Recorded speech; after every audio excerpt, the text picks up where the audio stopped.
কেন ম্যাগিটা খা? না না পেঁপে খাবো। ওরে সব মিষ্টি খেয়ে দিল ডালা। মুখটা তোর। এনে রে তুই ফোন ঘাটিস না সারা দিন ফোন।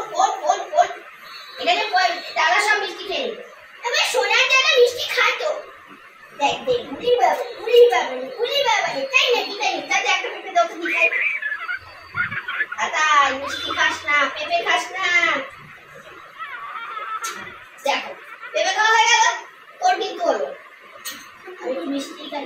ম্যাগি খাবি না তো? তুলে দিয়ে ঠিক আছে।